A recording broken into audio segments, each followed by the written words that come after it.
വെടിനിർത്തൽ കരാർ ലംഘിച്ച് ഗസയിൽ ഇസ്രായേൽ നടത്തിയ ആക്രമണത്തിൽ 31 പേർ കൊല്ലപ്പെട്ടു. ഇതിൽ 6 പേർ കുട്ടികളാണ്. ഗസ സിറ്റി, ഖാൻ യൂനിസ് എന്നിവിടങ്ങളിലായിരുന്നു ഇസ്രായേൽ ആക്രമണം. റഫ അതിർത്തി ക്രോസിംഗ് തുറക്കുമെന്ന പ്രഖ്യാപനത്തിന് പിന്നാലെയാണ് ഗസയിലെ ആക്രമണം. അബ്ബാസ് മുഹമ്മദ് ചെയ്യുന്നുണ്ട് വിവരങ്ങൾ നൽകാനായി. അബ്ബാസ്, ഈ വെടിനിർത്തൽ കരാർ ലംഘനം ഇസ്രായേൽ ഇങ്ങനെ തുടർന്നുകൊണ്ടിരിക്കുകയാണ്. ഒരു ഇടവേളയ്ക്ക് ശേഷം ഇപ്പോൾ വീണ്ടും വലിയ രീതിയിലുള്ള കൊലപാതകം അവിടെ നടക്കുന്നു. 31 പേരാണ് മരിച്ചത്.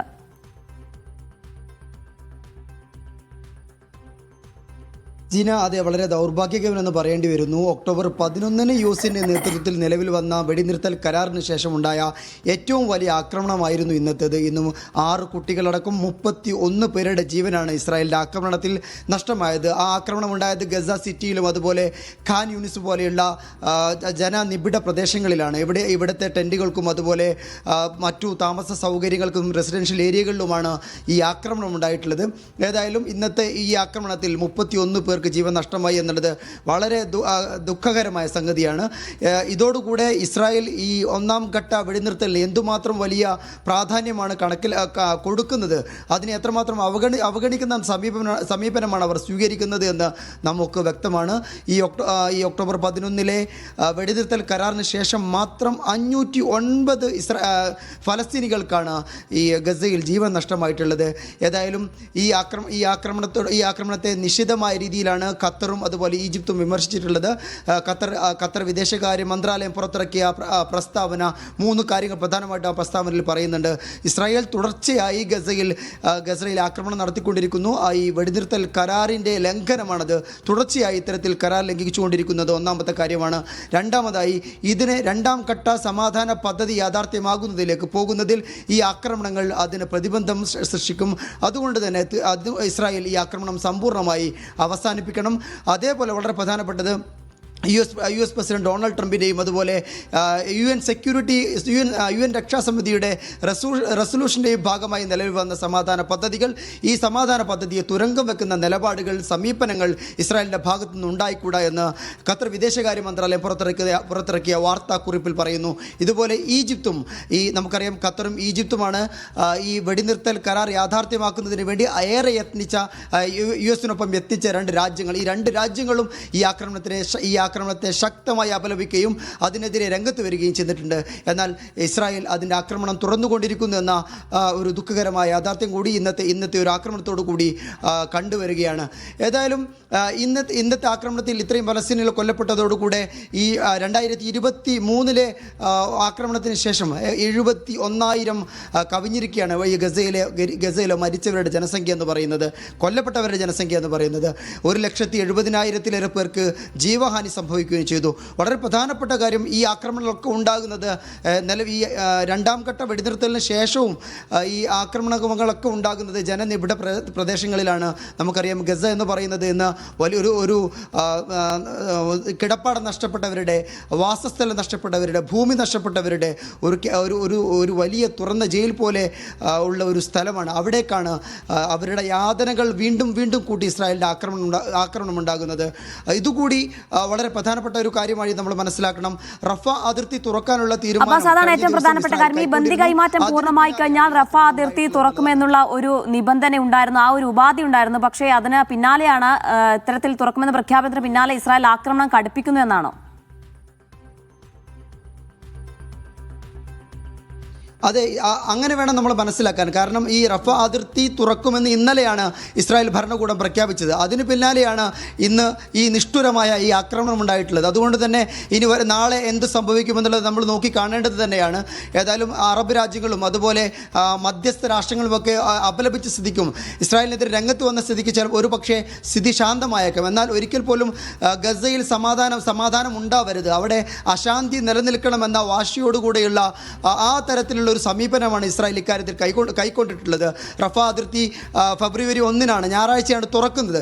ഈ തുറക്കുന്നത് തന്നെ വളരെ പരിമിതമായ അളവിലാണ്. കാൽനട യാത്രക്കാർക്ക് മാത്രമാണ് ഈ അതിർത്തി ക്രോസിംഗ് തുറക്കുന്നത്. അത് ഒന്നാം തീയതി അത് വളരെ പരിമിതമായ അളവിൽ ട്രയൽ റൺ എന്നുള്ള രീതിയിൽ മാത്രമായിരിക്കും ഉണ്ടാകുക. 2-ാം തീയതി മാത്രമാണ് അതുമായി ബന്ധപ്പെട്ട കുറച്ചുകൂടി വലിയ അളവിലേക്ക് അതിർത്തി തുറന്നു കൊടുക്കുക.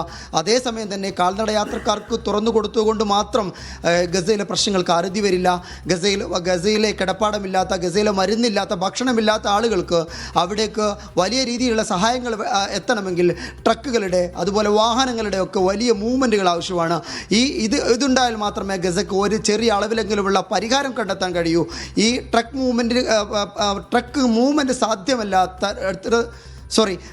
മൂവ്മെൻറ്റ് സാധ്യമല്ലാത്തിടത്തോളം കാലം ഈ റഫേൽ അതിർത്തി ക്രോസിംഗ് തുറക്കുന്നത് കൊണ്ട് വലിയ പ്രയോജനമുണ്ടാകുമെന്ന് തോന്നുന്നില്ല.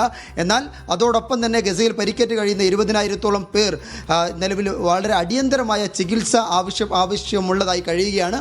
അവർക്ക് ഈ അതിർത്തി തുറക്കുന്നതുകൊണ്ട് പ്രയോജനമുണ്ടാകും. അതുപോലെ യുദ്ധം നടക്കുന്ന വേളയിൽ ഗസയിൽ നിന്ന് ഈജിപ്തിലേക്ക് പോയ ആളുകൾക്ക് തിരിച്ചു വരാനുള്ള മാർഗം കൂടി വഴിയൊരുങ്ങുമെന്നാണ് നമ്മൾ പ്രതീക്ഷിക്കുന്നത്. ജീന, ശരി, ഏതായാലും രണ്ടാം വെടിനിർത്തൽ കരാർ നിലനിൽക്കെയാണ് ഇസ്രായേൽ വീണ്ടും ആക്രമണം കടുപ്പിക്കുന്നത്.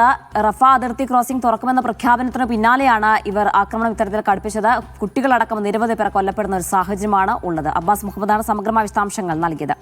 യുഎസുമായി ഒപ്പിട്ട കരാർ പ്രകാരമുള്ള മിസൈലുകളും പടക്കോപ്പുകളും സൗദിക്ക് നൽകാൻ സ്റ്റേറ്റ് ഡിപ്പാർട്ട്മെന്റിന്റെ അനുമതി. 3300 കോടി റിയാലിലധികം മൂല്യം വരുന്ന ആയുധങ്ങളും സേവനങ്ങളുമാണ് കൈമാറുക. ഇതോടെ 730 അത്യാധുനിക പേട്രിയറ്റ് മിസൈലുകൾ സൗദിക്ക് ലഭിക്കും. സൗദി അറേബ്യയ്ക്ക് അത്യാധുനിക പാട്രിയറ്റ് മിസൈലുകളും അനുബന്ധ സൈനിക ഉപകരണങ്ങളും നൽകാനായിരുന്നു കരാർ. ഇതിനായുള്ള US സ്റ്റേറ്റ് ഡിപ്പാർട്ട്മെന്റിന്റെ അനുമതി ലഭിച്ചു. ഏകദേശം 3375 കോടി റിയാൽ വിലമതിക്കുന്നതാണ് ഇടപാട്. പെന്റഗൺ ഇക്കാര്യം സ്ഥിരീകരിച്ചിരുന്നു. PAC-3 MSC വിഭാഗത്തിൽപ്പെട്ട 730 മിസൈലുകളാണ് കൈമാറുക. നിലവിലുള്ള പാട്രിയറ്റ് ലോഞ്ച് പ്ലാറ്റ്ഫോമുകളിൽ ഈ വിഭാഗത്തിൽപ്പെട്ട മിസൈലുകൾ വിക്ഷേപിക്കാനുള്ള പ്രത്യേക കിറ്റുകളും കൈമാറും. ടെലിമെട്രി ഉപകരണങ്ങളും ഇതോടൊപ്പം ലഭിക്കും. പരീക്ഷണ പറത്തൽ സമയത്ത് മിസൈലിന്റെ വേഗതയും ഡാറ്റയും രേഖപ്പെടുത്തുകയാണ് ഉപകരണങ്ങളുടെ ലക്ഷ്യം. ആയുധങ്ങളുടെ പരിചരണത്തിനാവശ്യമായ ഓട്ടോമേറ്റഡ് സോഫ്റ്റ്വെയറുകൾ തുടങ്ങിയവയും കരാറിന്റെ ഭാഗമാണ്. നേരത്തെ F-35 യുദ്ധവിമാനങ്ങൾ സൗദിക്ക് കൈമാറുന്ന കരാറുകളിൽ US-മായി ധാരണയിലെത്തിയിരുന്നു. ഇതിലും സ്റ്റേറ്റ് ഡിപ്പാർട്ട്മെന്റ് അനുമതി ആവശ്യമാണ്. കിരീടാവകാശിയുടെ കഴിഞ്ഞ വാഷിംഗ്ടൺ സന്ദർശനത്തിനിടെയായിരുന്നു യുദ്ധവിമാന കൈമാറ്റത്തിന്റെ പ്രാഥമിക നടപടികൾ പൂർത്തിയാക്കിയത്. Vishal Cherpulassery, media 1, Riyadh. UAE-ൽ ഇന്ന് അർദ്ധരാത്രി മുതൽ ഇന്ധനവില കുറയും. പെട്രോൾ ലിറ്ററിന് 9 ഫിൽസ് വരെ കുറയുമ്പോൾ ഡീസൽ വിലയിൽ ലിറ്ററിന് 3 ഫിൽസിന്റെ കുറവുണ്ടാകും. അന്താരാഷ്ട്ര ക്രൂഡ് ഓയിൽ വിലയ്ക്കനുസൃതമായി UAE ഊർജ്ജ മന്ത്രാലയത്തിന് കീഴിലെ വില നിർണ്ണയ സമിതിയാണ് എല്ലാ മാസവും രാജ്യത്തെ എണ്ണ വില നിശ്ചയിക്കുന്നത്. പുതുക്കിയ നിരക്കനുസരിച്ച് ഫെബ്രുവരിയിൽ സൂപ്പർ പെട്രോളിന് ലിറ്ററിന് 8 ഫിൽസ് കുറയും. 2 ദർഹം 53 ഫിൽസായിരുന്ന നിരക്ക് 2 ദർഹം 45 ഫിൽസാകും. സ്പെഷ്യൽ പെട്രോളിന് 9 ഫിൽസ് കുറയും. 2 ദർഹം 42 ഫിൽസായിരുന്ന നിരക്ക് ലിറ്ററിന് 2 ദർഹം 33 ഫിൽസാകും. E+ പെട്രോളിന് വില 8 ഫിൽസ് കുറഞ്ഞ് 2 ദർഹം 26 ഫിൽസാകും. നിലവിൽ 2 ദർഹം 34 ഫിൽസാണ് നിരക്ക്. ഡീസലിന്റെ വില ലിറ്ററിന് 2 ദർഹം 55 ഫിൽസിൽ നിന്ന് 2 ദർഹം 52 ഫിൽസായി കുറയും. Media 1, Dubai. സൗദിയിലേക്ക് കടത്താൻ ശ്രമിച്ച ലഹരി ഗുളികകളുടെ വൻ ശേഖരം പിടിച്ചെടുത്ത സൗദി കസ്റ്റംസ് അതോറിറ്റി ഭക്ഷ്യ ഉൽപ്പന്നങ്ങൾക്കിടയിൽ ഒളിപ്പിച്ച് കടത്താൻ ശ്രമിച്ച 2.5 ലക്ഷത്തിലേറെ വരുന്ന ക്യാപ്റ്റഗൺ ഗുളികകളാണ് പരിശോധനയിൽ കണ്ടെത്തിയത്. കേസിൽ 2 പേരെ അറസ്റ്റ് ചെയ്തു. സൗദി ജോർദാൻ അതിർത്തിയായ അൽഹദീദ ചെക്ക് പോസ്റ്റിൽ വെച്ചാണ് ലഹരി ഗുളികകളുടെ വൻ ശേഖരം പിടികൂടിയത്. ഭക്ഷ്യവസ്തുക്കളുമായി വന്ന കണ്ടെയ്നറിൽ പരിശോധന നടത്തിയതിനെ തുടർന്നാണ് ലഹരി ഗുളികകൾ കണ്ടെത്തിയത്. വെണ്ണ നിറച്ച ടിന്നുകൾക്കുള്ളിൽ ഒളിപ്പിച്ച നിലയിലാണ് ലഹരി വസ്തുക്കൾ കടത്താൻ ശ്രമിച്ചത്. സ്നിഫർ നായകളെ ഉപയോഗിച്ച് കസ്റ്റംസ് അധികൃതർ നടത്തിയ പരിശോധനയിൽ സംശയം തോന്നിയതിനെ തുടർന്ന് നടത്തിയ വിദഗ്ധ പരിശോധനയിലാണ് 2,69,411 ക്യാപ്റ്റഗൺ ഗുളികകൾ പിടിച്ചെടുത്തത്. കേസിൽ ഇവ സ്വീകരിക്കാനെത്തിയവർ ഉൾപ്പെടെ 2 പേരെ അറസ്റ്റ് ചെയ്തു. ജനറൽ ഡയറക്ടറേറ്റ് ഓഫ് ഡ്രഗ് കൺട്രോളുമായി സഹകരിച്ചാണ് പ്രതികളെ വലയിലാക്കിയത്. രാജ്യത്തേക്കുള്ള എല്ലാ ഇറക്കുമതികളിലും കയറ്റുമതികളിലും കസ്റ്റംസ് നിയന്ത്രണങ്ങൾ കർശനമാക്കുമെന്ന് അതോറിറ്റി ആവർത്തിച്ച് വ്യക്തമാക്കി. Naushad Irikkur, media 1, Dammam. വിദേശത്ത് നിന്നുള്ള ഉംറ തീർത്ഥാടകർക്ക് 2026 മെയ് 31 വരെ സൗദിയിൽ നിയന്ത്രണം ഏർപ്പെടുത്തും. ഹജ്ജിന് മുന്നോടിയായുള്ള നിയന്ത്രണം ഏപ്രിൽ 18 മുതൽ പ്രാബല്യത്തിൽ വരും. മെയ് അവസാനത്തിലാണ് ഹജ്ജിന്റെ കർമ്മങ്ങൾ നടക്കുക. ഉംറ വിസയിലുള്ളവർക്ക് പരമാവധി സൗദിയിൽ ഈ വർഷം തങ്ങാനാവുക ഏപ്രിൽ 18 വരെയാണ്. ഇതിനു മുന്നേ 87 ദിവസം പൂർത്തിയാകുന്നുണ്ടെങ്കിൽ അപ്പോൾ തന്നെ മടങ്ങുകയും വേണം. ഏപ്രിൽ മാസം മുതൽ ഹജ്ജിനായി തീർത്ഥാടകർ എത്തുന്ന സാഹചര്യത്തിലാണ് തീരുമാനം. ഹജ്ജ് കർമ്മങ്ങൾ പൂർത്തിയാക്കി ജൂൺ 1 മുതലായിരിക്കും പുതിയ ഉംറ വിസകളിൽ വിശ്വാസികൾക്ക് വിദേശത്തു നിന്നും എത്താൻ കഴിയുക. റമദാൻ അടുത്തതോടെ ഉംറക്കാരുടെ തിരക്ക് വർദ്ധിക്കുകയാണ്. ഉംറ വിസയിൽ സൗദിയിൽ പ്രവേശിച്ച ശേഷം കഴിയാവുന്ന കാലാവധി നിലവിൽ 87 ദിവസം വരെയാണ്. റമദാൻ കഴിയുന്നതോടെ ഉംറ വിസയിൽ സൗദിയിൽ തങ്ങാവുന്ന കാലാവധി കുറഞ്ഞുവരും. ഇക്കാര്യം ഉംറ വിസകളിൽ കൃത്യമായി രേഖപ്പെടുത്തിയിട്ടുണ്ട്. നേരത്തെ ഉംറ വിസകൾ ഇഷ്യൂ ചെയ്യുന്നതിൽ കാലതാമസം വന്നിരുന്നുവെങ്കിലും ഇപ്പോൾ സാധാരണ നിലയിലേക്ക് എത്തുകയാണ്. ഹജ്ജ് കൂടി മുന്നിൽ കണ്ട് ഓരോ രാജ്യങ്ങൾക്കുമുള്ള വിസകളുടെ എണ്ണത്തിൽ നിയന്ത്രണം വരാൻ ഇനി സാധ്യതയുണ്ട്. നിലവിൽ വ്യക്തികൾക്ക് അബ്ഷീർ വഴി അപേക്ഷ സ്വീകരിച്ച് ഒരു സമയം 5 പേരെ വരെ ഉംറ വിസയിൽ കൊണ്ടുവരാം. ഇവർ മടങ്ങിയ ശേഷം ഇത് ആവർത്തിക്കുകയും ചെയ്യാം. ഉംറ വിസകളുടെ പരമാവധി കാലാവധി പുതുതായി ഇറങ്ങുന്ന വിസകളിൽ തീയതി സഹിതം രേഖപ്പെടുത്തുന്നുമുണ്ട്. Aftab Rahman, media 1, Riyadh. ഹജ്ജ് മുന്നൊരുക്കത്തിന്റെ ഭാഗമായി ആഭ്യന്തര കമ്പനികൾക്ക് പുണ്യസ്ഥലങ്ങളിൽ കേന്ദ്രങ്ങൾ അനുവദിച്ചു. തീർത്ഥാടകരുടെ രജിസ്ട്രേഷൻ ഉടൻ ആരംഭിക്കുമെന്ന് ഹജ്ജ് ഉംറ മന്ത്രാലയം അറിയിച്ചു. നുസൂക്ക് വഴിയോ മന്ത്രാലയത്തിന്റെ പോർട്ടൽ വഴിയോ ആണ് ഹജ്ജിന് അപേക്ഷിക്കാനാവുക. ഹജ്ജിന് മുന്നോടിയായാണ് ആഭ്യന്തര ഹജ്ജ് കമ്പനികൾക്കുള്ള സ്ഥല സൗകര്യങ്ങൾ അനുവദിച്ചത്. രാജ്യത്തെ 178 ഹജ്ജ് കമ്പനികൾക്ക് പുണ്യസ്ഥലങ്ങളിൽ 114 സൈറ്റുകളാണ് ഉണ്ടാകുക. ഹജ്ജ് കർമ്മങ്ങൾക്കായി കാത്തിരിക്കുന്ന സ്വദേശികൾക്കും വിദേശികൾക്കും ഉടൻ തന്നെ രജിസ്ട്രേഷൻ നടപടികൾ ആരംഭിക്കുമെന്ന് മന്ത്രാലയം അറിയിച്ചു. മിനിസ്ട്രിയുടെ ഔദ്യോഗിക ഇലക്ട്രോണിക് പോർട്ടൽ വഴിയോ നുസുക്ക് ആപ്ലിക്കേഷൻ വഴിയോ തീർത്ഥാടകർക്ക് ഹജ്ജ് രജിസ്ട്രേഷൻ പൂർത്തിയാക്കാം. വിവിധ ഹജ്ജ് പാക്കേജുകളുടെ നിരക്കുകൾ മന്ത്രാലയം ഉടൻ പ്രഖ്യാപിക്കും. മിനയിലെ നവീകരിച്ച തമ്പുകൾ, മിന ടവറുകൾ, റെസിഡൻഷ്യൽ ടവറുകൾ, ഹോസ്പിറ്റാലിറ്റി തമ്പുകൾ എന്നിങ്ങനെ വിവിധ പാക്കേജുകളാണ് ഉണ്ടാവുക. സുരക്ഷയും സാങ്കേതിക മാനദണ്ഡങ്ങളും പാലിച്ച് ഒരുക്കങ്ങൾ പൂർത്തിയാക്കുന്നതിനാണ് മുൻകൂട്ടി സ്ഥലങ്ങൾ കൈമാറുന്നത്. കൂടുതൽ കമ്പനികൾക്ക് അവസരം നൽകുന്നതിനായി വലിയ സൈറ്റുകളിൽ ഷെയറിംഗ് സംവിധാനവും അനുവദിക്കും. സേവനങ്ങളുടെ ഗുണനിലവാരം മെച്ചപ്പെടുത്തുന്നതിന്റെ ഭാഗമായി കടുത്ത നിബന്ധനകളുമുണ്ട്. പ്രവർത്തനങ്ങളിൽ വീഴ്ച വരുത്തുന്ന കമ്പനികൾക്കെതിരെ നടപടിയുണ്ടാവും. Sabith Saleem, media 1, Jeddah. ന്യൂഡൽഹിയിൽ നടന്ന അറബ് ഇന്ത്യ സഹകരണ ഫോറത്തിൽ പങ്കെടുത്ത ഖത്തർ മന്ത്രിതല യോഗത്തിൽ വിദേശകാര്യ സഹമന്ത്രി സുൽത്താൻ ബിൻ സയദ് അൽ മുറൈക്കി പങ്കെടുത്തു. ഖത്തറിൽ നിന്നുള്ള പ്രതിനിധി സംഘവും മന്ത്രിക്കൊപ്പം ഉണ്ടായിരുന്നു. പ്രധാനമന്ത്രി നരേന്ദ്രമോദിയുമായും അൽ മുറൈക്കി കൂടിക്കാഴ്ച നടത്തി. ഫോറത്തിന്റെ 2ാം പതിപ്പാണ് ഇത്തവണത്തേത്.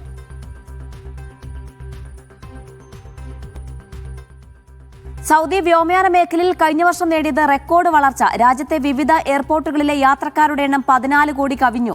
ജനറൽ അതോറിറ്റി ഓഫ് സിവിൽ ഏവിയേഷനാണ് കണക്കുകൾ. മുൻ വർഷത്തേക്കാൾ 9.5% വളർച്ച നേടിയാണ് റെക്കോർഡ് നേട്ടം സ്വന്തമാക്കിയത്. അതോറിറ്റിയുടെ കണക്ക് പ്രകാരം സൗദി എയർപോർട്ടുകളിലെ യാത്രക്കാരുടെ എണ്ണം 14.9 കോടിയിലെത്തി. 7.6 കോടി അന്താരാഷ്ട്ര യാത്രക്കാരും 6.5 കോടി ആഭ്യന്തര യാത്രക്കാരും വിമാനത്താവളങ്ങൾ വഴി യാത്രയായി. വിമാന സർവീസുകളിൽ 8.3% വർധനവും രേഖപ്പെടുത്തി. മൊത്തം വിമാന സർവീസുകളുടെ എണ്ണം 9,80,400 ഉയർന്നിട്ടുണ്ട്. Jeddah King Abdul Aziz International എയർപോർട്ടാണ് യാത്രക്കാരുടെ എണ്ണത്തിൽ ഏറെ മുന്നിൽ. ദിവസവും ശരാശരി 1,46,000 യാത്രക്കാർ യാത്രയായി എന്നാണ് കണക്ക്. മദീന, ദമാം എയർപോർട്ടുകളും റെക്കോർഡ് വളർച്ച രേഖപ്പെടുത്തി. എയർ കാർഗോ സെക്ടറിലും നേട്ടമുണ്ടായിട്ടുണ്ട്. Sabith Saleem, media 1, Jeddah. Oman Air Muscat Taif സർവീസിന് തുടക്കം. ജിദ്ദ, റിയാദ്, ദമാം, മദീന എന്നിവയ്ക്ക് ശേഷം സൗദിയിൽ ഒമാൻ എയർ സർവീസ് നടത്തുന്ന 5ാമത്തെ സെക്ടറാണ് ത്വായിഫ്. 2026 തങ്ങളുടെ ആദ്യത്തെ പുതിയ റൂട്ടായാണ് ഒമാൻ എയർ ത്വായിഫിനെ പ്രഖ്യാപിച്ചത്. ബോയിംഗ് 737 ഉപയോഗിച്ച് ആഴ്ചയിൽ ചൊവ്വ, വ്യാഴം, ശനി ദിവസങ്ങളിലായിരിക്കും ഒമാൻ എയർ സർവീസ് നടത്തുക.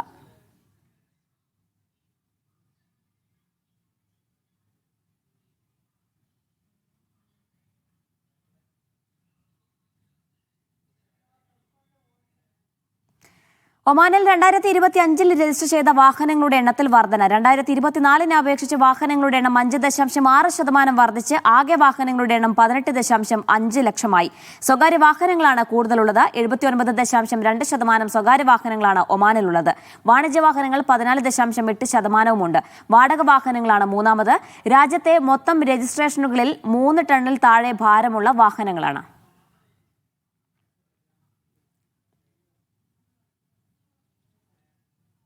വാഹനങ്ങളുടെ പിഴയടക്കാൻ സമയപരിധി അവസാനിക്കുന്നുവെന്ന് പ്രചാരണം വ്യാജമാണെന്ന് റോയൽ ഒമാൻ പോലീസ്. ഇത്തരം സന്ദേശങ്ങൾ ഔദ്യോഗികമല്ലെന്നും ലിങ്കിൽ ക്ലിക്ക് ചെയ്യരുതെന്നും ROP മുന്നറിയിപ്പ് നൽകി. പിഴ ചുമത്തിയിട്ടുണ്ടെന്നും അവ അടക്കുന്നതിന് സമയപരിധി നിശ്ചയിക്കുകയും ചെയ്യുന്ന ടെക്സ്റ്റ് സന്ദേശങ്ങൾ ഒമാനിൽ പ്രചരിക്കുന്നുണ്ട്. ഇതിന്റെ നിജസ്ഥിതി പറയുകയാണ് റോയൽ ഒമാൻ പോലീസ്.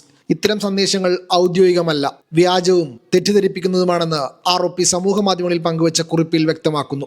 ഇവ ഏതെങ്കിലും അംഗീകൃത സ്ഥാപനം പുറപ്പെടുവിച്ചതല്ലെന്നും സന്ദേശത്തിലെ ലിങ്കിൽ ക്ലിക്ക് ചെയ്യുകയോ മറുപടി നൽകുകയോ ചെയ്യരുതെന്നും ROP പ്രസ്താവനയിൽ വ്യക്തമാക്കി.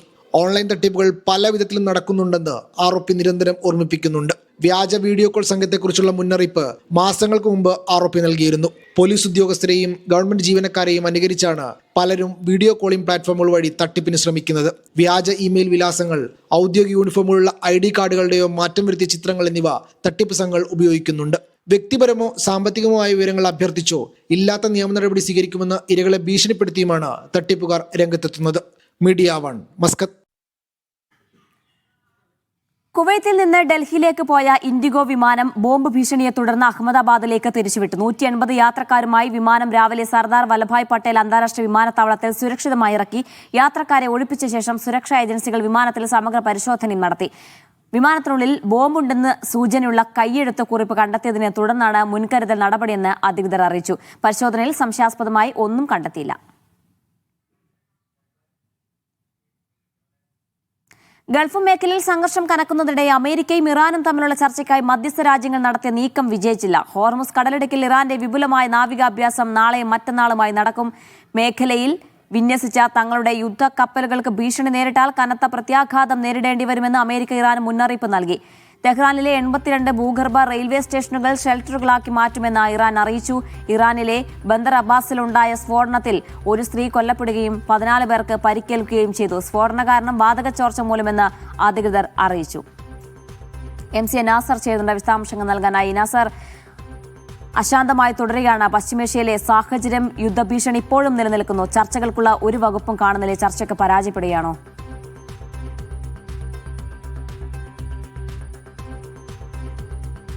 തുർക്കിയുടെയും അതോടൊപ്പം തന്നെ ഗൾഫ് രാജ്യങ്ങളുടെയും മേൽനോട്ടത്തിൽ വളരെ ശക്തമായിട്ടുള്ള നയതന്ത്ര ദൗത്യം ഇപ്പോൾ പോലും തുടരുകയാണ്. പക്ഷേ അമേരിക്ക മുന്നോട്ട് വെച്ചിരിക്കുന്ന ഉപാധികൾ ഒരു നിലക്കും സ്വീകാര്യമല്ല എന്ന് ഇറാൻ ഈ മധ്യസ്ഥ രാജ്യങ്ങളെ അറിയിച്ചതായിട്ടാണ് റിപ്പോർട്ടുകൾ വ്യക്തമാക്കുന്നത്. പ്രധാനമായിട്ടും ആണവ പദ്ധതി തീർത്തും ഉപേക്ഷിക്കണമെന്നതാണ് അമേരിക്ക മുന്നോട്ട് വെച്ച പ്രധാനപ്പെട്ട ഉപാധികളിലൊന്ന്. രണ്ടാമത്തെ ഉപാധി എന്നത് ബാലിസ്റ്റിക് മിസൈലിൻ്റെ അത് നിജപ്പെടുത്തണം എന്നൊരു നിർദ്ദേശം മുന്നോട്ട് വെച്ചിരിക്കുന്നു. അതോടൊപ്പം തന്നെ സമീപകാലത്ത് നടന്ന പ്രക്ഷോഭത്തിൽ പിടികൂടിയവരെ പൂർണ്ണമായിട്ടും വിട്ടയക്കണം, അവർക്കെതിരെ ശിക്ഷാ നടപടികൾ കൈക്കൊള്ളരുത് എന്നതാണ് മറ്റൊരു നിർദ്ദേശം. ഈ 3 നിർദ്ദേശങ്ങളും ഇറാനെ സംബന്ധിച്ചിടത്തോളം സ്വീകരിക്കാൻ സാധ്യമല്ല. ആണവ പദ്ധതി സമാധാനപൂർണ്ണമായിരിക്കും. ഒരു നിലക്കും ആണവായുധം നിർമ്മിക്കുന്നത് ഇറാന്റെ അജണ്ടയിലില്ല. അത്തരമൊരു പദ്ധതിയുമായിട്ട് നേരത്തെ തന്നെ അമേരിക്ക ഉൾപ്പെടെയുള്ള വൻശക്തി രാജ്യങ്ങളുമായി കരാർ രൂപപ്പെടുത്തിയതാണ്. ആ കരാറിൽ നിന്ന് പിൻവാങ്ങിയത് അമേരിക്കയാണ്. അതുകൊണ്ട് തന്നെ ഇറാനെ സംബന്ധിച്ചിടത്തോളം സമാധാനപരമായ ആവശ്യത്തിന് ഈ ആണവ ശക്തിയെ പ്രയോജനപ്പെടുത്താനുള്ള തങ്ങളുടെ അവകാശം തങ്ങൾ നിലനിർത്തും. അക്കാര്യത്തിൽ ഒരു കോംപ്രമൈസിനും തങ്ങൾ ഒരുക്കമല്ല എന്നാണ് ഇറാൻ നേതൃത്വം ഈ മധ്യസ്ഥ രാജ്യങ്ങളെയും അതോടൊപ്പം അമേരിക്കയെയും അറിയിച്ചിരിക്കുന്നത്. അത്തരമൊരു സാഹചര്യത്തിൽ ഒരു ചർച്ചയ്ക്ക് പൊടുന്നനെയുള്ളൊരു സാധ്യത അടയുകയാണ്. അതേസമയം കൂടുതൽ യുദ്ധസന്നാഹങ്ങൾ ഒരുക്കി ഇറാനുമേൽ സൈനിക സമ്മർദ്ദം മുന്നോട്ട് കൊണ്ടുപോകാൻ തന്നെയുള്ള തിരക്കിട്ട നീക്കത്തിലാണ് അമേരിക്ക ഏർപ്പെട്ടിരിക്കുന്നത്. അതിനിടെയാണ് ഇറാന്റെ വിപുലമായിട്ടുള്ള സൈനികാഭ്യാസ പ്രവർത്തനം, നാവികാഭ്യാസം നാളെയും മറ്റന്നാളുമായിട്ട് ഹോർമുസ് കടലിടുക്കിൽ നടക്കുക. ഇതിനുവേണ്ടി വലിയ ഒരുക്കങ്ങളും സംവിധാനങ്ങളുമാണ് ഇറാൻ ഏർപ്പെടുത്തിയിരിക്കുന്നത്. ഇത് അടുത്ത കാലത്ത് ഏറ്റവും വിപുലമായിട്ടുള്ള സൈനികാഭ്യാസം ഈ മേഖലയിൽ നടക്കുന്നതും ഇതാദ്യം തന്നെയാണ്. പക്ഷേ ഇതുമായി ബന്ധപ്പെട്ട് അമേരിക്കയുടെ US സെൻട്രൽ കമാൻഡ് ഒരു നിർദ്ദേശം ഇറാന് നൽകിയിട്ടുണ്ട്. വളരെ സുരക്ഷിതവും പ്രൊഫഷണലുമായി ഇട്ടായിരിക്കണം ഈ അഭ്യാസ പ്രകടനം നടക്കേണ്ടത്. വല്ല നിലക്കും പിന്നെ തങ്ങളുടെ കപ്പലുകൾക്കോ തങ്ങളുടെ വിമാനങ്ങൾക്കോ പിന്നെ പ്രത്യേകിച്ച് ഈ കപ്പലുകളിൽ ഇറക്കിയിരിക്കുന്ന 100 കണക്കിന് പോർവിമാനങ്ങളുണ്ട്. അവയ്ക്ക് പരിക്കേൽക്കുന്ന, അവർക്ക് ഏതെങ്കിലും നിലയ്ക്ക് ആക്രമണം ഉണ്ടാകുന്ന ഒരു സാഹചര്യം ഉണ്ടാകരുത്. അങ്ങനെ വരികയാണെങ്കിൽ കനത്ത വില കൊടുക്കേണ്ടി വരുമെന്ന മുന്നറിയിപ്പാണ് നൽകിയിരിക്കുന്നത്. അതുകൊണ്ട് നാളെയും മറ്റന്നാളും വളരെ നിർണായകമായിരിക്കും. പക്ഷെ അതിനിടെ ഇന്ന് തുറമുഖ നഗരമായിട്ടുള്ള ബന്ദർബാസിൽ സ്ഫോടനം നടന്നിരുന്നു. ഒരു പെൺകുട്ടി മരണപ്പെടുകയും 14 പേർക്ക് പരിക്കേൽക്കുകയും ചെയ്തു. പക്ഷെ ആ സ്ഫോടനത്തിന്റെ കാരണം കെട്ടിടത്തിലുണ്ടായ വാതക ചോർച്ച മൂലമാണ്, മറ്റ് ആരുടെയും ഇടപെടൽ ഇല്ല എന്നാണ് അല്പം മുമ്പ് ഇറാൻ നേതൃത്വം വിശദീകരിച്ചിരിക്കുന്നത്. ഇന്ന് പകൽ ഇറാന്റെ ഈ നാവിക കമാൻഡർ അലി റിസ കൊല്ലപ്പെട്ടതായിട്ടുള്ള വ്യാപകമായിട്ടുള്ള ഒരു വാർത്ത പരന്നിരുന്നു. പക്ഷേ ഇറാൻ അത് നിഷേധിച്ചിട്ടുണ്ട്. വസ്തുതാവിരുദ്ധമാണ് അത്തരം വാർത്തകൾ. അതിൻ്റെ പിന്നിൽ മറ്റ് പല താല്പര്യങ്ങളുമുണ്ട്. പക്ഷേ വളരെ സുരക്ഷിതമായിരിക്കുകയാണ് കമാൻഡർ എന്നുകൂടി ഇറാൻ നേതൃത്വം അല്പം മുമ്പ് വിശദീകരണം പുറത്തിറക്കിയിട്ടുണ്ട്. ജീന. ശരി നാസർ, ഏതായാലും ഇറാനെതിരെ അമേരിക്കയുടെ പ്രകോപന നീക്കം തുടർന്നുകൊണ്ടിരിക്കുകയാണ്. അതേസമയം തന്നെ മധ്യസ്ഥ രാജ്യങ്ങളുടെ ഭാഗത്ത് നിന്ന് ഏതെങ്കിലും രീതിയിൽ ചർച്ച ചെയ്തുകൊണ്ട് ഇതൊരു യുദ്ധത്തിലേക്ക് നയിക്കാതിരിക്കാനുള്ള നീക്കം നടത്തിക്കൊണ്ടിരിക്കുകയാണ്. സമഗ്രമായ വിശദാംശങ്ങളാണ് MC നാസർ നൽകിയത്. രാജ്യവ്യാപകമായി പരീക്ഷണാർത്ഥം എമർജൻസി സൈറൺ മുഴങ്ങുന്ന സമയം മാറ്റിയതായി കുവൈത്ത് ആഭ്യന്തര മന്ത്രാലയം അറിയിച്ചു. രാവിലെ 10 മണിക്ക് ദേശീയ പതാക ഉയർത്ത ചടങ്ങ് നടക്കുന്നതിനാലാണ് സൈറൺ പരിശോധന ഉച്ചയ്ക്ക് 12 മണിയിലേക്ക് മാറ്റിയത്. സമയമാറ്റം നാളെ മാത്രമാണെന്നും തുടർന്നുള്ള മാസങ്ങളിൽ പതിവ് പോലെ രാവിലെ 10 മണിക്ക് പരിശോധന തുടരുമെന്നും മന്ത്രാലയം വ്യക്തമാക്കി. അടിയന്തര സാഹചര്യങ്ങളിൽ സൈറൺ സംവിധാനത്തിന്റെ കാര്യക്ഷമത ഉറപ്പാക്കുന്നതിനുള്ള പതിവ് നടപടിയുടെ ഭാഗമായാണ് ദേശീയ സൈറൺ ടെസ്റ്റ് നടത്തുന്നത്.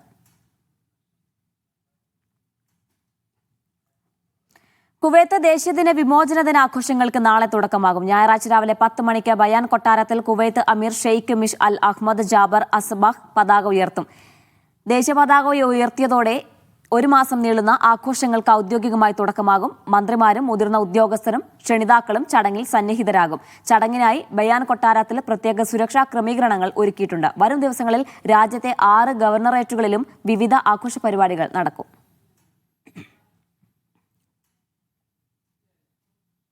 അബുദാബിയിൽ വളർത്തുനായ്ക്കൾക്കും പൂച്ചകൾക്കും രജിസ്ട്രേഷൻ നിർബന്ധമാക്കി. ഇതിൽ വീഴ്ച വരുത്തുന്നവർക്ക് 1000 ദിർഹമാണ് പിഴ. വളർത്തുമൃഗങ്ങളെ രജിസ്റ്റർ ചെയ്യാൻ അനുവദിച്ച സമയം ഫെബ്രുവരി 3-ന് അവസാനിക്കുമെന്ന് അബുദാബി മുനിസിപ്പാലിറ്റി അറിയിച്ചു. അംഗീകൃത ആശുപത്രികളിൽ സൗജന്യമായി രജിസ്ട്രേഷൻ നടപടികൾ പൂർത്തിയാക്കാം. നിലവിലെ രജിസ്ട്രേഷൻ പുതുക്കാതിരുന്നാൽ 500 ദിർഹം പിഴ നൽകേണ്ടി വരും. റമദാൻ കാലം അടുത്തതോടെ ഒമാനിലെ കേന്ദ്ര മാർക്കറ്റായ സിലാൽ മാർക്കറ്റിൽ പഴങ്ങളുടെയും പച്ചക്കറികളുടെയും സംഭരണം ആരംഭിച്ചു. ഈ വർഷം കൂടുതൽ പ്രാദേശിക ഉൽപ്പന്നങ്ങൾ വിപണിയിൽ എത്തിക്കാനാണ് ശ്രമിക്കുന്നതെന്ന് വ്യാപാരികൾ പറഞ്ഞു. അടുത്ത മാസം ആരംഭിക്കുന്ന റമദാൻ വ്രതാരംഭത്തിന് തയ്യാറെടുക്കുകയാണ് ഒമാനിലെ കേന്ദ്ര പഴം പച്ചക്കറി മാർക്കറ്റായ സിലാൽ. റമദാനിലേക്കുള്ള പഴങ്ങളും പച്ചക്കറികളും സംഭരിക്കുന്നതിന് തുടക്കമായിട്ടുണ്ട്. ഒമാനിൽ പഴം പച്ചക്കറി വിളവെടുപ്പ് സീസൺ ആരംഭിച്ചിട്ടുമുണ്ട്. അതുകൊണ്ട് തന്നെ പ്രാദേശികമായ പഴങ്ങളും പച്ചക്കറികളും ഇപ്രാവശ്യം കൂടുതൽ വിപണിയിൽ എത്തിക്കാനാണ് വ്യാപാരികൾ ശ്രമിക്കുന്നത്. Jordan, Syria, Lebanon, Egypt, African രാജ്യങ്ങളിൽ നിന്നുള്ള പഴവർഗ്ഗങ്ങൾ റമദാൻ സീസണിൽ ഒമാനിലേക്ക് കൂടുതലെത്തും. എല്ലാവരും ഉദ്ദേശം വെജിറ്റബിൾ ഒരു ദിവസം കൊണ്ട് എടുത്തുകൊണ്ട് വന്ന് ചെയ്യാൻ പറ്റുമല്ല. ഇത് കഴിഞ്ഞ വർഷം പ്ലാൻ ചെയ്യുന്ന സാധനങ്ങളാണ് ഈ വർഷത്തെ റമദാനിലേക്ക് എത്തുന്നത്. അത്രയും പ്ലാൻ ചെയ്തിട്ട് നമ്മൾ മെറ്റീരിയൽസ് കൊണ്ടുവന്ന് ഇവിടെ മാർക്കറ്റിലെത്തിക്കുകയും അതോടൊപ്പം തന്നെ ഇപ്പോൾ കൂടുതലായിട്ട് നമുക്ക് ഒമാനിൽ തന്നെ ഇതിൻ്റെ പ്രൊഡക്ഷൻ കൂടുതലായിട്ട് നമുക്ക് എടുക്കേണ്ട സാഹചര്യമുണ്ട്. കൂടുതൽ ഗുണമേന്മയുള്ള പ്രാദേശിക ഉൽപ്പന്നങ്ങൾ കുറഞ്ഞ വിലക്ക് ഉറപ്പാക്കാനാണ് സംഭരണ നടപടികൾ നേരത്തെ ആരംഭിക്കുന്നതെന്ന് വ്യാപാരികൾ പറയുന്നുണ്ട്. പ്രാദേശികമായി ലഭ്യമല്ലാത്ത പഴം പച്ചക്കറികൾ മാത്രമാണ് പുറത്തുനിന്നും ഇറക്കുമതി ചെയ്യുക. ഇന്ത്യ, പാകിസ്ഥാൻ, യമൻ എന്നീ രാജ്യങ്ങളിൽ നിന്ന് ഉള്ളിയും ഉരുളക്കിഴങ്ങും എത്തും. ഇറാനിൽ നിന്ന് ആപ്പിൾ, കിവി ഉൾപ്പെടെയുള്ളവ എത്തിത്തുടങ്ങിയിട്ടുണ്ടെന്നും വ്യാപാരികൾ വ്യക്തമാക്കി.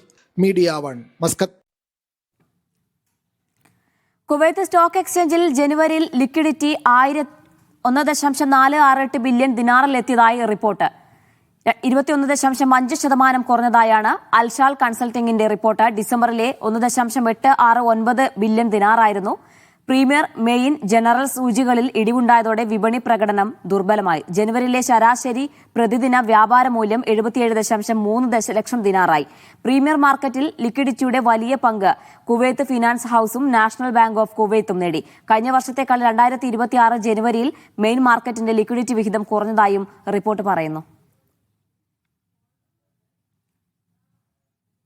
ഖത്തർ ഇന്ത്യൻ ഫുട്ബോൾ ഫോറത്തിന് പുതിയ ഭാരവാഹികൾ. City Exchange CEO Sharaf P Hameed പ്രസിഡന്റായി വീണ്ടും തെരഞ്ഞെടുക്കപ്പെട്ടു. ജനറൽ സെക്രട്ടറിയായി മുഹമ്മദ് ഷമീനെയും ട്രഷററായി അഡ്വക്കേറ്റ് മുഹമ്മദ് ഇക്ബാലിനെയും തെരഞ്ഞെടുത്തു. സുഹേൽ ശാന്തപുരം, ഹുസൈൻ കടന്നമണ്ണ, ആഷിഖ് അഹമ്മദ് എന്നിവരാണ് വൈസ് പ്രസിഡന്റുമാർ. സെക്രട്ടറിമാരായി മുഹമ്മദ് ഹനീഫ്, നിസ്താർ പട്ടേൽ, ഹംസ പെരിങ്ങത്തൂർ എന്നിവരെയും തെരഞ്ഞെടുത്തു. സൗദിയിലെ യാംബുവിൽ KMCC സംഘടിപ്പിച്ച ഫുട്ബോൾ ടൂർണമെന്റിൽ അഗ്നസ് FC ജേതാക്കളായി 13 ടീമുകൾ പങ്കെടുത്ത മത്സരത്തിൽ കാർഫുഡ് FCയെ തോൽപ്പിച്ചാണ് കിരീടം. മത്സരത്തിൽ മുൻ ഇന്ത്യൻ താരം അനസ് എടത്തൊടിക മുഖ്യാതിഥിയായി.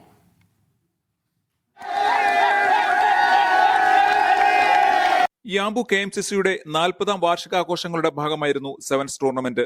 3 ദിവസങ്ങളിലായി നടന്ന മത്സരങ്ങളിൽ 13 ടീമുകൾ ഏറ്റുമുട്ടി. കാർഫുഡ് FCയെ 2 ഗോളിന് തകർത്ത് ആഗ്നസ് FCക്കായിരുന്നു കിരീടം. മികച്ച കളിക്കാരായി അഫ്സൽ, സഹീർ, സുഹൈർ, അക്മൽ എന്നിവരെ തിരഞ്ഞെടുത്തു.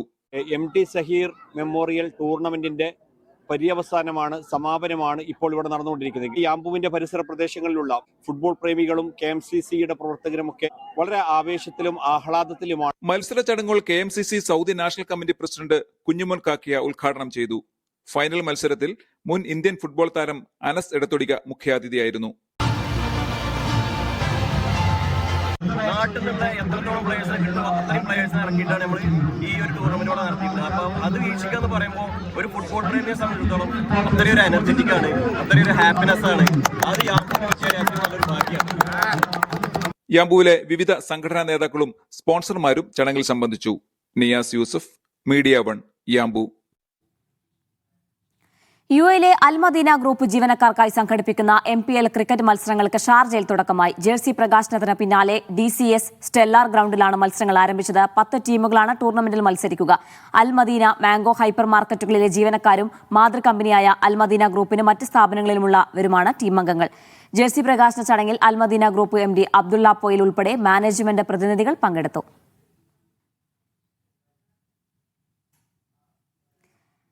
UAE മെൻസ് ഫാഷൻ ഷോറൂമായ ലൈഫ് നെവർ എൻഡ്സ് 2ാമത്തെ ഷോറൂം തുറന്നു. ദുബായ് മദീന മോളിലാണ് പുതിയ ഷോറൂം പ്രവർത്തനം ആരംഭിച്ചത്. വൈറ്റ്ലൻ എന്ന പ്രമുഖ മെൻസ് വെയർ ബ്രാൻഡിന്റെ റീറ്റെയിൽ ഷോറൂമായാണ് ലൈഫ് പ്രവർത്തിക്കുക. ആൺകുട്ടികൾക്കും യുവാക്കൾക്കും എന്ന പോലെ മുതിർന്ന പുരുഷന്മാർക്കും ഏറ്റവും ആകർഷകമായ ഫാഷൻ വസ്ത്രങ്ങളെന്ന ആശയവുമായി തുടക്കമിട്ട സ്ഥാപനമാണ് ലൈഫ് നെവർ എൻഡ്സ്. ഷാർജ മുവൈലയിലെ ആദ്യ ഷോറൂമിന് പിന്നാലെ ദുബായ് മദീന മാളിലാണ് പുതിയ ഷോറൂം പ്രവർത്തനം ആരംഭിച്ചത്. വൈറ്റ് ലൈൻ ചെയർമാൻ ഇസ്ഹാഖ് ഇബ്രാഹിമിന്റെ നേതൃത്വത്തിലായിരുന്നു ഉദ്ഘാടന ചടങ്ങ്. വൈറ്റ് ലൈനെ സംബന്ധിച്ചിടത്തോളം വൈറ്റ് ലൈൻ ഹോൾസെയിൽ ഡിവിഷനാണ്. അതൊരു B2B ആണ്. B2Cയിലേക്ക് ഞങ്ങൾ എൻ്റർ ചെയ്തപ്പോൾ അതിൻ്റെ ഒരു പുതിയൊരു ബ്രാൻഡ് നെയിമാണ് ലൈഫ് എന്ന് പറയുന്നത്. ലൈഫിൽ ഇപ്പോൾ നിലവിൽ മെൻസിൻ്റെതാണ് ഏറ്റവും കൂടുതലായിട്ടുള്ളത്. അതിൽ തന്നെ ഏറ്റവും നല്ല ഫാഷൻ ട്രെൻഡി ഐറ്റംസൊക്കെ അപ്ഡേറ്റ് ആയി ലൈഫിൽ കിട്ടുന്നതായിരിക്കും, നല്ല അഫോർഡബിൾ പ്രൈസിൽ. GCC സംബന്ധിച്ചിടത്തോളം GCCയിലുള്ള ക്ലൈമറ്റിനും അതുപോലെ തന്നെ മാറുന്ന ഫാഷൻ അനുസരിച്ചും ലൈഫിൽ പുതിയ അപ്ഡേഷനുകൾ ഞങ്ങൾ സെറ്റ് ചെയ്യുന്നതായിരിക്കും. UAE മുഴുവൻ എമിറേറ്റുകളിലേക്കും പ്രവർത്തനം വ്യാപിപ്പിക്കുന്നതിന്റെ ഭാഗമായി ലൈഫ് നെവർ എൻഡ്സിന്റെ അടുത്ത ഷോറൂം അബുദാബിയിൽ തുറക്കുമെന്ന് സംരംഭകർ പറഞ്ഞു. Media 1, Dubai. സൗദിയിലെ പ്രമുഖ റെസ്റ്റോറന്റ് ഗ്രൂപ്പായ മീറ്റ് ആൻഡ് റൈസ് ദമാമിൽ പ്രവർത്തനം ആരംഭിക്കുന്നു. തനത് ഇന്ത്യൻ രുചി വൈവിധ്യങ്ങളുമായാണ് റെസ്റ്റോറന്റിന്റെ പ്രവർത്തനം. ദമാം കോർണിഷ് ഷാത്തി ഏരിയയിൽ വിശാലമായ പാർക്കിംഗ്, ഡൈനിംഗ്, ഓഡിറ്റോറിയം സൗകര്യങ്ങളോട് കൂടിയ കെട്ടിടത്തിലാണ് പ്രവർത്തനം.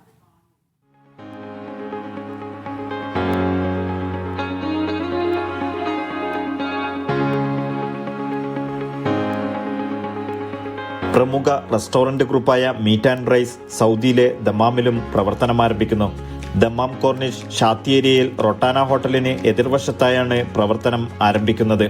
ഫെബ്രുവരി 1 വൈകിട്ട് 4 റെസ്റ്റോറന്റിന്റെ ഉദ്ഘാടനം നടക്കുമെന്ന് മാനേജ്മെന്റ് ഭാരവാഹികൾ അറിയിച്ചു.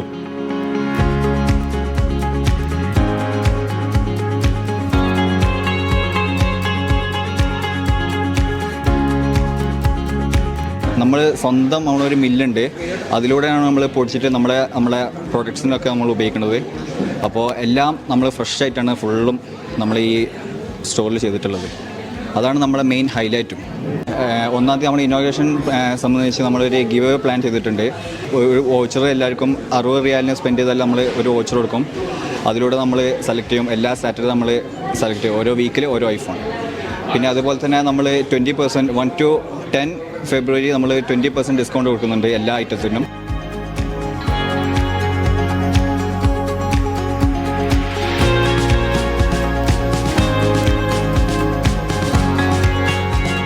സ്വദേശികളും വിദേശികളുമായ ഉപഭോക്താക്കൾക്ക് നാടൻ ഇന്ത്യൻ രുചി വൈവിധ്യങ്ങൾ മിതമായ നിരക്കിൽ ലഭ്യമാക്കുകയാണ് തങ്ങളുടെ ലക്ഷ്യമെന്ന് റെസ്റ്റോറന്റ് ഗ്രൂപ്പ് അധികൃതർ വ്യക്തമാക്കി.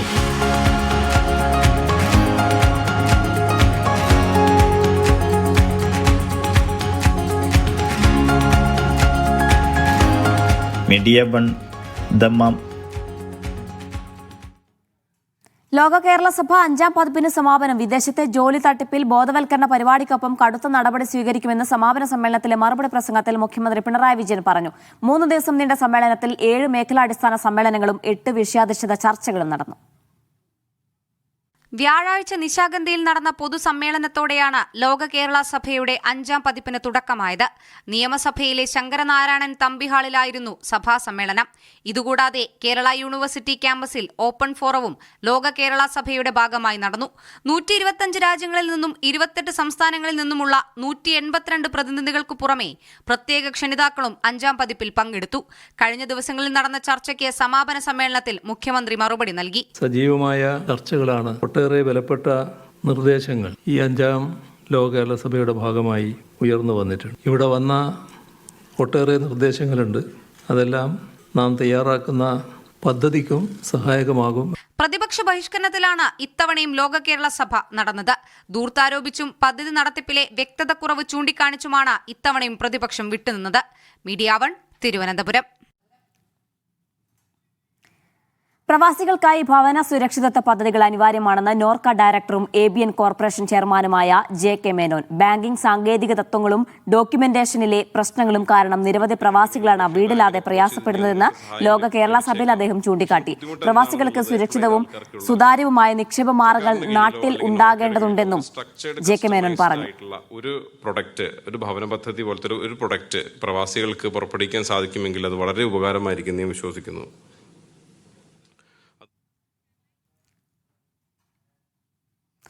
അബുദാബി ഇന്ത്യൻ സ്കൂൾ 50 വർഷം പിന്നിടുന്നു. 1 വർഷം നീളുന്ന സുവർണ ജൂബിലി ആഘോഷങ്ങൾ നാളെ UAE സഹിഷ്ണുതാ കാര്യമന്ത്രി ഷൈഖ് നഹ്യാൻ ബിൻ മുബാറക് ഉദ്ഘാടനം ചെയ്യും. 59 കുട്ടികളുമായി 1975-ലാണ് അബുദാബി ഇന്ത്യൻ സ്കൂൾ പ്രവർത്തനം ആരംഭിച്ചത്. ഇപ്പോൾ 5000-ലേറെ വിദ്യാർത്ഥികൾ പഠിക്കുന്ന വിദ്യാലയമാണിത്. നാളെ നടക്കുന്ന സുവർണ ജൂബിലി ഉദ്ഘാടന ചടങ്ങിൽ സ്കൂൾ ചെയർമാൻ MA യൂസഫ് അലിയും പങ്കെടുക്കും.